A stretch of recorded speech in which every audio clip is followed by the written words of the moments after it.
ويل للمطففين الذين إذا اكتالوا على الناس يستوفون وإذا كالوهم أو وزنوهم يخسرون ألا يظن أولئك أنهم مبعوثون ليوم عظيم يوم يقوم الناس لرب العالمين كلا إن كتاب الفجار لفي سجين وما أدراك ما سجين كتاب مرقوم ويل يومئذ للمكذبين الذين يكذبون بيوم الدين وما يكذب به إلا كل معتد أثيم إذا تتلى عليه آياتنا قال أساطير الأولين كلا بل ران على قلوبهم ما كانوا يكسبون كلا إنهم عن ربهم يومئذ لمحجوبون ثم إنهم لصالوا الجحيم ثم يقال هذا الذي كنتم به تكذبون.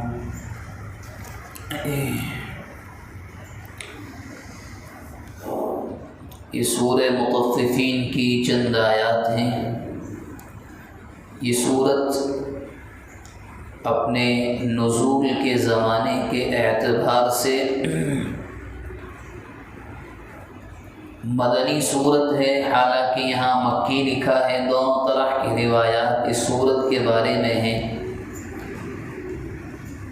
بعض صحابہ یہ فرماتے ہیں کہ مکی دور میں نازل ہوئی، اور بعض صحابہ یہ فرماتے ہیں کہ مدنی دور میں، یعنی اللہ کے نبی جب مدینہ منورہ تشریف لے آئے تب اس کا نزول ہوا. دونوں طرح کی روایات ہیں. سورت شروع ہوتی ہے، ارشاد فرمایا ویل للمطففین، بربادی ہے، تباہی ہے ان لوگوں کے لیے جو ناپ تول میں کمی کرتے ہیں. کون ہیں وہ لوگ؟ الذین اذا اکتالوا علی الناس یستوفون، جب لوگوں سے لیتے ہیں تو پورا پورا، 1 گرام بھی کم نہیں. وَإِذَا كَالُوهُمْ أَوْ وَزَنُوهُمْ. اس آیت کا ترجمہ سننے سے پہلے جاننا ضروری ہے، مکے میں اور مدینے میں ایک پیمانہ چلتا تھا جس سے خرید و فروخت ہوتی تھی، جس کو کہا جاتا ہے کیل. ایک مقدار متعینہ طے شدہ لمٹ مقدار اس میں آتی تھی، اس کے ذریعے سے یہ خرید و فروخت ہوتی تھی. تو فرمایا وَإِذَا كَالُوهُمْ، جب کیل کرتے ہیں، أَوْ وَزَنُوهُمْ، یا وزن کر کے بیچتے ہیں، يُخْسِرُونَ، کمی کرتے ہیں. خود کسی سے لیتے ہیں تو پورا، جب دیتے ہیں وزن کر کر یا ماپ کر تو کم کر لیتے ہیں. الا یظن اولئک انہم مبعوثون، کہ ان کے ذہن میں یہ بات نہیں ہے کہ ان کو مرنے کے بعد دوبارہ اٹھایا جائے گا. لیوم عظیم، اس عظیم ترین دن، یوم یقوم الناس لرب العالمین، کہ جس دن لوگ رب العالمین کے سامنے کھڑے ہوں گے. ان آیات میں ایک بہت بڑی ہدایت دی گئی اسلامی شریعت میں اپنے ماننے والوں کو اور عمومی لحاظ سے پوری انسانیت کو، کہ اگر آپ کو مارکیٹ کے اندر سے دھوکہ دھڑی صاف کرنی ہے، اور تجارت اور بزنس کے جو اصول ہیں ان میں سے ایک اصول ہے جیسا آپ دے رہے، جیسا آپ لے رہے ہیں ویسا آپ دیں، یعنی ہاتھ کی پاکی اور صفائی. مثال کے طور پر جب خود لینے گئے کہیں سے تو لینے والے سے، خریدنے والے سے یوں کہا ذرا 1 کلو زائد ڈال دینا، زیادہ کر دینا. جب اپنے یہاں سے گراہک خرید رہا ہے تو کوشش یہ ہوتی ہے کہ 1 گرام بھی زائد نہ جائے، یہی مناسب نہیں. 2 یا 3 یا 10 گرام تو زیادہ ہو. حالانکہ ایسے بہت اچھے بندے بھی ہوتے ہیں کہ اگر کور بھی رکھتے ہیں تو وہ کور کے وزن کا بھی لحاظ کرتے ہیں. اور یہ جرم چھوٹا موٹا نہیں ہے جس کو قرآن نے مینشن کیا ہے، کہ آپ کو یہ بھی خیال نہیں ہے کہ آپ کو کل قیامت کے دن اللہ کے سامنے پیش ہونا ہوگا اور یہ لوگ بڑی آسانی سے کر جاتے ہیں والا عمل، اور خالی وزن میں نہیں، اکثر چیزوں میں کمی کرنا۔ اسلام کے اندر جو ذمہ داری آپ کو دی گئی ہے اس میں کمی کرنا جرم ہے۔ مثال کے طور پر آپ کہیں ڈیوٹی میں جا رہے ہیں، کسی آفس میں خدمت کرتے ہیں، آپ وہاں کے امپلائی ہیں، تنخواہ سیلری آپ کی 20,000 ہے، آپ جا رہے ہیں 9 بجے کے بجائے 12 بجے، تو کیا یہ جائز ہے؟ نہیں، بالکل نہیں۔ جو آپ نے معاہدہ کیا ہے، جن شرائط یعنی ٹرمز اور کنڈیشن پر آپ نے اپنے سگنیچر کیے ہیں، آپ اس سے پیچھے نہیں ہٹ سکتے، کیونکہ دماغ تو جب معاہدہ ہو رہا تھا، جب کہیں آپ نے اپنی نوکری یا خدمت کے لیے درخواست دی تھی تو آپ کو معلوم تھا کرنا کیا ہے، تو اب کمی کیوں؟ تنخواہ تو اسی کی ہے نا، معاوضہ جو بدلہ ماہانہ مشاہرہ جو آپ کو مل رہا ہے وہ اسی کا تو ہے، اور اس میں بھی کمی کرنے لگے تو یہ صحیح نہیں ہے۔ اکابرین علماء کے بارے میں یہاں تک آتا ہے، جب آزادی سے پہلے دارالعلوم دیوبند کی بنیاد پڑی یا اس سے دیگر بہت اکثر مدارس کے بارے میں آتا ہے کہ بعض لوگ ایسے پڑھانے والے تھے مدارس میں، مثال کے طور پر ان کا گھنٹہ چل رہا ہے، پیریڈ دوسرا ہے تیسرا ہے، کوئی مہمان آیا، اب کسی بھی مدرسے میں اسکول میں جو گھنٹہ پیریڈ ہوتا ہے وہ میکسیمم 1 گھنٹہ اور کم از کم 40 منٹ۔ مہمان آ گیا، مجبوری میں اٹھ کر جانا پڑا، اب مہمان کو جتنا وقت انہوں نے دیا یہ پورے سال کیلکولیشن کرتے تھے، اور جتنی تنخواہ ملتی تھی کتنی، 5 روپے 2 روپے 10 روپے 20 روپے، اس تنخواہ میں سے لیس کر کے مدرسے کو واپس دے دیتے تھے، یا جس آفس میں بھی کام کرتے تھے۔ کیوں؟ اس تنخواہ پر ہمارا حق نہیں بنتا، کیوں؟ ہم نے کام کم کیا ہے تو تنخواہ ہم زیادہ نہیں لے سکتے۔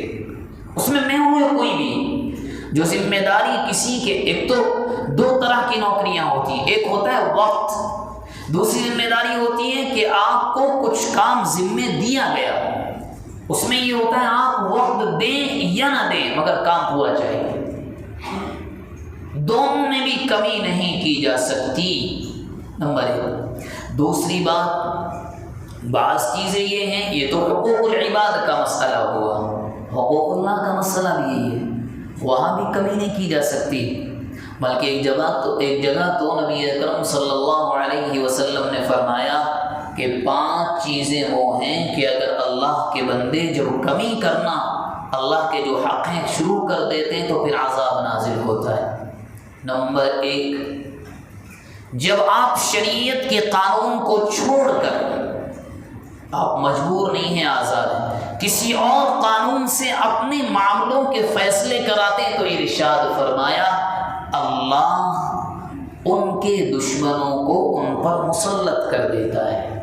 گہرائی میں جانے کی ضرورت نہیں، ہمارے حالات کچھ اسی قسم کے ہیں، بجائے دارالقضاء کے ہمارا رخ عدالت اور پولیس اسٹیشن کی جانب ہوتا ہے۔ دوسری چیز ارشاد فرمائی کہ حقوق اللہ میں ایک حق آتا ہے جس میں اللہ کا بھی حق ہے اور بندوں کا بھی ہے، زکوٰۃ۔ جب قوم زکوٰۃ دینا بند کر دے تو ایک جگہ ارشاد فرمایا اللہ کی جانب سے قحط نازل ہوگا۔ قحط، جتنی ضرورت ہے پیداوار اتنی نہیں ہوتی، چیزوں کی جو قیمتیں ہیں آسمان چھوتی ہیں، وہ ہو رہا ہے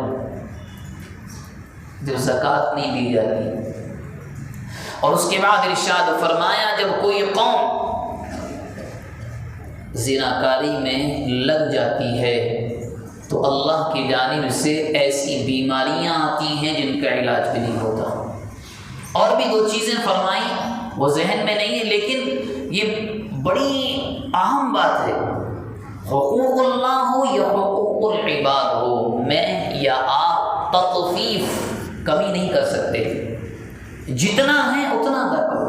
قرآن تو کہہ رہا ہے لیس للانسان الا ما سعی، ہم آپ سے یہ نہیں کہہ رہے ہم نے آپ کے اوپر ظہر کی 4 رکعتیں فرض کی آپ 8 پڑھے، نہیں، جتنا ضروری ہے اتنا، لیکن اس میں کمی نہیں ہو سکتی، کمی کی ذرہ برابر گنجائش نہیں، چاہے وہ حقوق اللہ ہو۔ حقوق اللہ میں تو یاد رکھیں یہاں تک ہے کہ اللہ کی جانب سے معافی مل بھی جاتی ہے، حقوق العباد میں بغیر بندے کے معاف کیے ہوئے معافی بھی نہیں ملتی۔ امام نووی رحمہ اللہ نے ایک جگہ توبہ کے، جب بندہ توبہ کرتا ہے، صغیرہ گناہ تو بغیر توبہ کے اعمال سے معاف ہوتے رہتے ہیں، لیکن کبیرہ گناہ بغیر توبہ کے معاف نہیں ہوتے۔ کچھ شرائط ذکر کیے ہیں امام نووی رحمہ اللہ نے کبیرہ گناہوں سے جب بندہ توبہ کرتا ہے، اس میں کی ایک شرط کیا ہے؟ اگر کسی کا مال کھایا ہو تو واپس کرو، کسی کی جائیداد پر قبضہ کیا ہو تو واپس کرو، کسی کا دل دکھایا ہو تو معافی مانگو، غیبت کی ہو تو معافی مانگو، یہ شرط ہے، اس کے بغیر کتنا بھی گڑ گڑائیں نہیں ہوگی دعا۔ حقوق العباد کے سلسلے میں بالکل نہیں ہو سکتی۔ آج کل جو لوگ شکایت کرتے ہیں ہم کعبۃ اللہ میں گئے، گھر میں اولاد بچوں کی کلکاریاں نہیں تھی، ہمارے یہاں تو بچے نہیں ہوتے، کعبۃ اللہ کا کپڑا پکڑ کر ہم نے اللہ سے دعا کی، ہم نے حجر اسود کو چوما۔ یاد رکھیں کعبۃ اللہ کا کپڑا پکڑ کر آپ پیشانی رگڑتے رہیں، وہ کپڑا پھٹ بھی جائے غلاف، توبہ قبول نہیں ہوگی۔ کیوں؟ میں اپنے آپ سے پہلے بڑے ادب سے آپ سے، پیٹ میں مال حرام کہو، کس اعتبار سے؟ بھائی کی جائیداد جتنی حصے میں آئی تھی نہیں دی، پی گئے پوری، ابا کو ورغلا کر اپنی طرف کر لیا، بہنوں کی جائیداد کا جو حصہ تھا وہ بھی ڈکار گئے، تو پھر توبہ اور دعائیں قبول ہوں گی؟ یہ تو اصول ہے اللہ کا۔ چاہے کتنے عمریں ہو جائیں، حج ہو جائیں، نمازوں کی پابندی ہو، دعائیں قبول نہیں ہوتی۔ کیوں؟ اللہ کے نبی نے ایک جگہ ارشاد فرمایا بندہ دعا کرتا ہے، روتا ہے، سجدے میں اللہ ایسی پریشانی ہے، بچے پریشان ہیں، مال میں برکت نہیں ہے، اللہ کے نبی نے فرمایا بندے کی دعا قبول نہیں ہوتی۔ پھر پریشانی کیوں؟ اس بنیاد پر اعمال ناجائز، مال جو پیٹ میں ہے وہ حرام، جس گھر میں رہ رہے ہیں وہ بھائی کے گھر پر قبضہ کیا ہوا ہے، تو سوچیں آپ کہ اعمال چل کر اوپر جائیں گے؟ نہیں، دعائیں قبول نہیں ہوتی ہیں۔ اور یہیں آ کر کے ایک جگہ کہا گیا دعائیں تقدیریں بدل دیتی ہیں، حالات بدل جاتے ہیں۔ اب حالات کیوں نہیں بدلتے؟ کیوں؟ اسی بنیاد پر کیونکہ ہمارے جو کمائی کے سورسز ہیں، جو ذرائع ہیں، وہ پاک نہیں رہے، وہ صاف نہیں رہے۔ اب تو بہت کم اللہ کے بندے ایسے ہیں جو یہ قسم کھا کر کہہ سکتے ہیں کہ میری کمائی کا ایک ایک پیسہ حلال کا ہے، بہت کم ہے، اور یہ حقیقت ہے، انکار نہیں کر سکتے آپ۔ کیسے؟ حاجی نمازی ہے، وہاں 5 وقت نماز پڑھتے ہیں، بیٹے بھی، والد بھی، دکان بزنس دکان ہے، چیز آئی مارکیٹ میں ریٹ ہے 200 روپئے، یہ 500 میں بیچ رہے ہیں، حرام ہے۔ مارکیٹ میں ریٹ تو 300 ہے، یہ اسی کا بیچ رہے ہیں، مگر جو کوالٹی ہے وہ کم ہے، اندر خرابی ہے، لینے والے خریدار کو، کسٹمر کو نہیں بتایا، بیچ دیا، وہ آ کر کہنے لگا ایسا ہوا، یہ کہتے ہیں ہماری کوئی ذمہ داری، کیا یہ جائز ہے؟ بالکل نہیں۔ اللہ کے نبی علیہ الصلوۃ والسلام مدینہ طیبہ کے بازار میں گئے، گیہوں کا ڈھیر لگا ہوا تھا، اندر ڈال کر دیکھا تو کچے گیہوں تھے، اوپر سوکھے تھے۔ اللہ کے نبی نے فرمایا یہ کیا ہے؟ صحابی کہنے لگے اللہ کے نبی ہم تو ایسے ہی کرتے ہیں، رات میں بارش آ جاتی ہے، بھیگ جاتا ہے غلہ، ہم ایسے ہی کہ اللہ کے نبی نے وہ آپ کے چہرے کا رنگ بدل گیا، یہ کیا ہے؟ اوپر کچھ اندر کچھ۔ تو یاد رکھیں حقوق العباد، اللہ کے حقوق اللہ تو ایسے اللہ معاف کر دیں گے، اس کی ذات رحیمی سے پوری امید ہے، لیکن حقوق العباد کا مسئلہ اتنا نازک ہے، کل قیامت کے دن ایک بکری آئے گی، دوسری بکری سامنے ہوگی، اللہ سوال کریں گے اس نے سینگ مارا تھا، ہاں، بولے آپ بھی مارو، بدلہ پورا، گرچہ جانوروں کا حساب ہونے کے بعد وہ ذرہ ریت بن جائیں گے، مٹی ہو جائیں گے. لیکن آپ سوچیں کہ حقوق العباد کی اہمیت ہے کتنی. کسی کا حق وہاں تو کیا ہوگا، وہاں کچھ نہیں ہوگا، وہاں صرف اعمال. کسی کا کچھ لیا تھا، کسی کے بارے میں کچھ بولا تھا، اب آپ کے پاس نیکیاں ختم ہو گئی تو ان کے گناہ اپنے سر پہ لے لو. وَلَيَحْمِلُنَّ أَثْقَالَهُمْ وَأَثْقَالًا مَعَ أَثْقَالِهِمْ. سورہ عنکبوت کے پہلے رکوع کی آخری آیت وَلَيُسْأَلُنَّ يَوْمَ الْقِيَامَةِ عَمَّا كَانُوا يَفْتَرُونَ. اپنے گناہوں کے بوجھ کے ساتھ حقوق العباد جب صحیح نہیں ہوتے تو دوسروں کا بوجھ بھی کل قیامت کے دن اٹھانا پڑے گا. اللہ تبارک و تعالی جو باتیں ہمارے سامنے آئیں ان پر عمل کرنے کی توفیق مرحمت فرمائے.